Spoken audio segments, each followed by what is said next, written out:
नमस्कार दोस्तों, मैं आप सभी का स्वागत करता हूं हमारे चैनल वीरा क्लास में। और यहाँ जो है आज हम जो है अर्थमेटिक प्रोग्रेशन का 5.3 का क्वेश्चन नंबर 4 करने वाले हैं। मैं आपसे कहना चाहूँगा इस क्वेश्चन को जो है आप इसे मीडियम क्वेश्चन में जो है आप मार्क कर लें।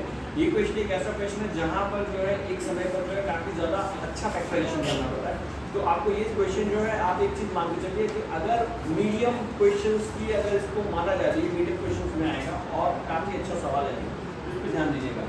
तो how many terms of an AP 9, 17, 25 must be taken to give a sum of 636। अब उसने ऐसा बोला है कि भाई ये हमारी जो है AP है और AP का जो पूरा टर्म है वो क्या है 9, 17 और 25। अब ऐसे ही ऑन है। तो हमको जैसे पता है कि आपको जनरल टर्म आपका पता होना चाहिए। जनरल टर्म क्या होता है, मतलब आपको जनरल सम ऑफ AP का फॉर्मूला जो होता है वो होता है Sn n/2 2a + n-1d। ये आपको जनरल फॉर्मूला आपको याद होना चाहिए। जब तक आपको जनरल फॉर्मूला नहीं आएगा तब तक आपको ऐसे सवाल नहीं आएंगे।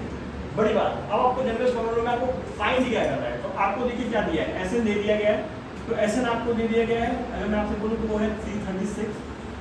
दूसरी बात, आपको A दे दिया गया है वो है 9।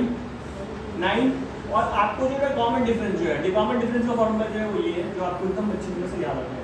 कॉमन डिफरेंस क्या है आपका, A2 - A1, यानी कि 17 - 9 = 8। ये फॉर्मूला जो आपको याद होना चाहिए। आपका कॉमन डिफरेंस आ गया। अब इस फॉर्मूले में क्या चीज़ हमें फाइंड करने को बोला है इस क्वेश्चन में, हमें ये n फाइंड करना है। और ये n जो है क्योंकि ये क्यूबिक में क्योंकि ये क्वाड्रेटिक में चला जाएगा, इसकी वजह से जो है ये जो क्वेश्चन है आपको फैक्टराइजेशन सॉल्व करने का है। इसीलिए ये सवाल जो है इंपॉर्टेंट रहता है और इसको इस पे आपको बहुत ही बारीकी तरह से जो है आपको फैक्टराइजेशन करना पड़ेगा। और ये बीच में आकर जो है बहुत ट्रिकी हो जाता है, तो आपको ध्यान में देना पड़ेगा।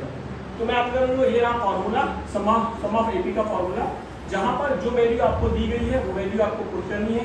कुछ ऐसा आ जाएगा आपके पास, आपको मल्टीप्लिकेशन आना चाहिए। मल्टीप्लिकेशन करने के बाद जहां आप फंसने वाले हैं वो जगह है ये। अब आपके यहाँ पे फैक्टराइजेशन होना चाहिए। अब जिनको भी ये है तो मैं आपसे कहूँगा, अगर जिनको नहीं आता है उनको कहना चाहूँगा यहाँ पर आपको 4 × 6 36 जो है आपको मल्टीप्लाई करना आना चाहिए। अब अगर आप जब इसको मल्टीप्लाई करते हैं तो आपका आंसर जो है वो क्या आता है,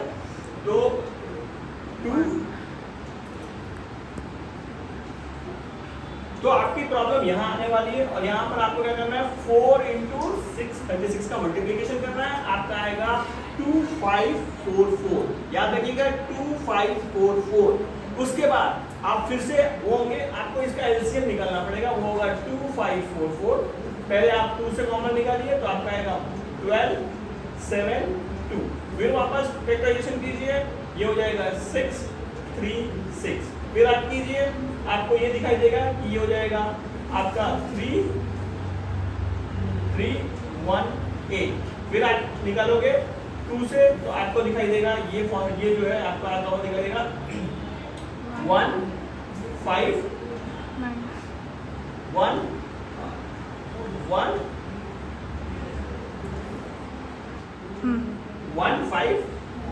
और फिर 3 से करेंगे तो आपका क्या आएगा, आपका जो 3 से करेंगे तो आपका आंसर आएगा 53। यही कैच है, आपको समझना पड़ेगा। कैच है 53, एक प्राइम नंबर है और यहाँ 1 आ जाएगा। तो अगर आप ध्यान से देखोगे तो आपको ऐसा नंबर चाहिए जो प्लस और माइनस करने पर जो है, प्लस माइनस करने पर क्या आना चाहिए, 5 आना चाहिए। तो आपको ये दिखाई देगा, ध्यान से जब आप इस नंबर को मल्टीप्लाई करेंगे तो आपको 48 आता हुआ दिखाई देगा। और 53 को रखेंगे तो आपको सिंपल सी चीज है, आपको 53 को अगर आप आगे रखते हैं और माइनस करते हैं तो आपका आंसर माइनस में आएगा। जो आपको नहीं करना है, आपको करना है 53 को आगे रखना है और 48 को पीछे रखना है, ताकि आपका आंसर जो है वो किसमें है, प्लस में है। ये एक इंपॉर्टेंट चीज है जो आपको नोट करनी है। मैं आपको फिर से बता दूं, आपको जब भी कोई भी नंबर हो इसको इससे मल्टीप्लाई करें, एलसीएम निकालें। एलसीएम आपको जो है फैक्टराइजेशन का वो नंबर बताएगा जिससे आपको उसको फैक्टराइजेशन करना है। और आपको ये ध्यान में रखना है, तो आप इसको n ले लेंगे, इसको भी n ले लेंगे और यहाँ पुट कर देंगे। इसके बाद आपको बहुत ही ध्यान रखना है क्योंकि इसमें अब थोड़ा सा कैच और होगा। तो आपने ये कर लिया, इसमें से आप फिर इनमें से कॉमन निकालेंगे n, इनमें से कॉमन निकालेंगे 12। जैसे ही आप 12 निकालेंगे यहाँ पे आएगा n - 12 = 0 एंड इसका नंबर आएगा 4n प्लस 53 इक्वल्स टू 0।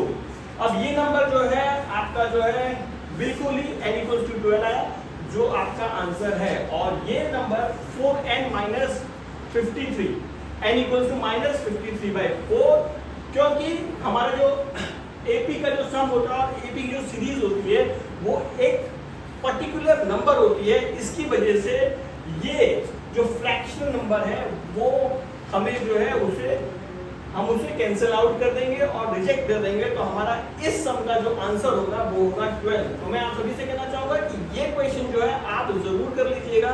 ये क्वेश्चन थोड़ा सा मीडियम तरफ पे है और जो बच्चा नया आ रहा है उसके लिए बहुत ही एक्साइटिंग सवाल है ये।